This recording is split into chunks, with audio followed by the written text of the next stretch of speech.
이번 선진농업인의 길에서는 과일을 크게 키우는 과학적 원리를 알아보았습니다. 수확 이후 내년 품질 좋은 과일 생산을 위해 무조건 땀만 흘리는 노력보다는 조금 머리가 아프고 이해하기 힘이 들 수도 있겠지만 이제는 좀 더 학문적으로 공부하여 올바른 원리에 입각한 현장에 실습을 하고 내 몸에 익혀서 남들과 다른 경쟁력을 갖추어야 한다고 생각합니다. 제 채널을 구독하고 계신 농가분들이라도 꼭 이런 실천을 해주셔서 차곡차곡 남들과 다른 경쟁력을 쌓으시길 바랍니다. 내년 수확을 위해 과일에 대해 집중적으로 알아보려고 하는데요. 자, 저와 함께 공부하러 가시겠습니다. 참 중간에 졸지 마시고 차곡차곡 여러 번 쌓아두시기 바랍니다. 안녕하세요. 베리드림입니다. 서두에 말씀드린 대로 수확 이후 내년 품질 좋은 과일 생산을 위해 저번 시간 과일의 크기를 키우는 원리에 대한 내용에 이어서 오늘은 과일이 수확하기까지 어떤 과정을 거치는지 알아보고 그 과정을 이해하여 우리가 과일을 키우고 수확하는데 접목해 보려고 합니다. 그리고 오늘은 절대 놓치지 말아야 할 것들 중에서 중요한 점이나 그동안 우리가 블루베리에 대해 잘못 알고 있었던 내용도 함께 알려드릴 테니 절대 놓치지 마시고요. 오늘 영상에서는 과일의 성숙과 수확 타이밍을 어떻게 잡을지, 그리고 우리가 블루베리 수확 시 잘못 알고 있던 것들은 무엇인지, 과일의 호흡을 이해하고 이를 어떻게 내 농장의 현장에 적용할지 자세히 알아보도록 하겠습니다. 선진농업인의 길은 경험에서만 재배하지 말고 좀 더 과학적 원리를 알고 이를 내 농장에 접목하자고 시작한 프로그램인 만큼 이론적인 부분이 좀 있더라도 꼭 숙지를 해주시기 바랍니다. 그러면 언젠가는 여러분들도 남들과 훨씬 차별화된 경쟁력을 가진 멋진 농장을 가꾸시라 믿습니다.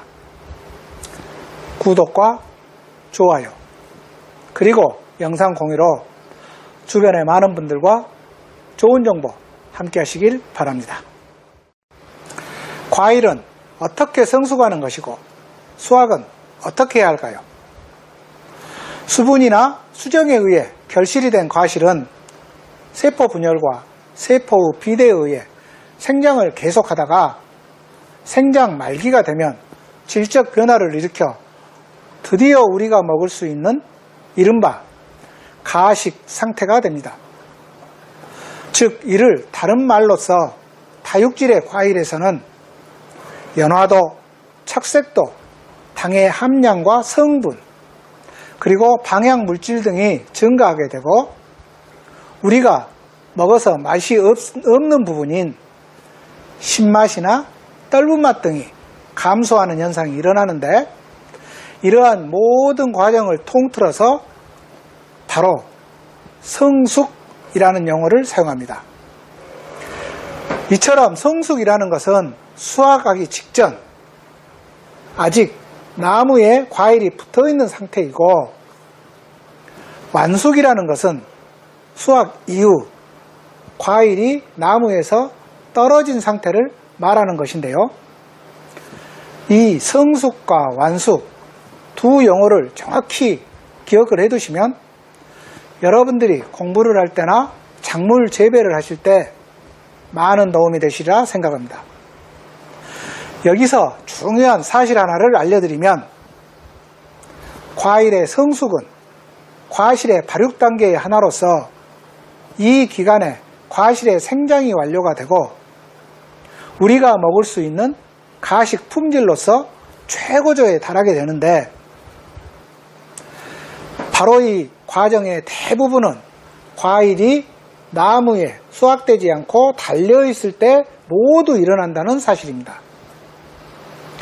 이를 블루베리 농장의 수확 시기에 응용을 해본다면 블루베리 농가분들은 과일이 착색이 이루어졌다고 곧바로 수확을 해버리게 되면 과일의 품질이 떨어지기 때문에 착색 이후 어느 정도 며칠간 나무에 달아두었다가 수확을 해야 한다는 것을 과학적 원리에 의해 알 수가 있었습니다.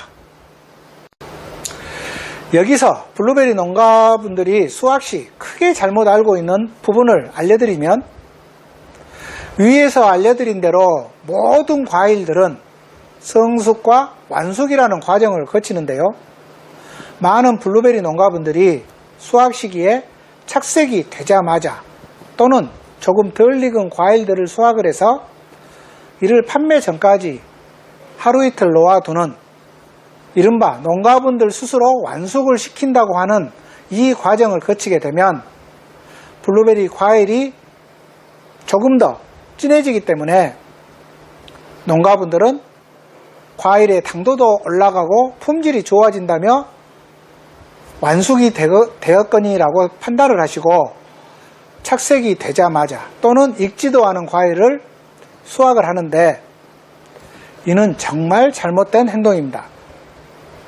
왜냐하면 완숙이라는 것은 주로 화학적인 변화가 일어나서 과일의 경도와 풍미 그리고 향기 등을 올리는 것은 사실이지만 모든 과수가 그러한 것이 아니라 과수나무 종류에 따라 그 생리적 특성이 달라서 나무에 달려있을 때 완숙까지 시켜서 수확을 해야 하는 과수가 있는데요. 그 대표적인 과수가 바로 포도나 블루베리입니다.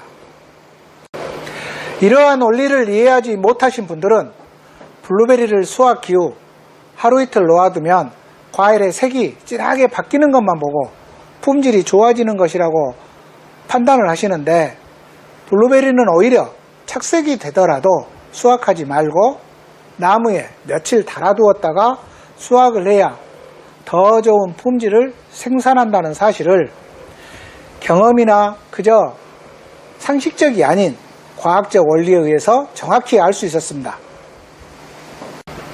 수확 이후 완숙을 시켜야 하는 과일들로는 바나나, 아보카도, 배 등이 있는데요. 정말 이제는 올바른 원리를 습득을 해서 현장에 적용해야 남들보다 경쟁력 있는 우수함을 가질 수 있습니다. 자, 다음으로는 과일들은 어떻게 호흡을 하고 그 호흡이 과일에 어떤 영향을 미치는지 알아볼까요? 과일의 호흡은 결실 직후에 왕성하지만 그 이후 과일이 자라면서 서서히 저하되다가 성숙하기 직전에 호흡 상승을 시작을 해서 호흡 급등으로 오른 다음 그 이후 점차 감소하여 과일이 노화가 진행이 됩니다. 이와 같이 호흡을 하는 과일들을 호흡 급등형 과일이라고 하고, 그 종류로는 사과, 배, 바나나, 복숭아, 자두, 매실, 다래 등이 있으며, 이와는 반대로 과일의 성숙기가 되어도 호흡이 급하게 급등하지 않는 과일들을 비호흡 급등형 과일이라고 하는데요. 바로 우리가 재배하는 블루베리가 이에 속하고 그 외로 포도나 앵두 등이 있습니다. 그래서 블루베리는 호흡을 심하게 하지 않는 비호흡 급등형 과일이라는 것을 기억을 해주시고요. 그렇기 때문에 블루베리는 수확기에 착색이 이루어져서 나무에 달아두어도 호흡을 심하게 하지 않기 때문에 오히려 나무에서 서서히 완숙이 될 때까지 기다렸다가 수확을 해야 하는 원리를 가지고 있는 과일입니다. 그렇다면 이러한 과일의 성숙에는 어떤 생장 조절 물질들이 있을까요?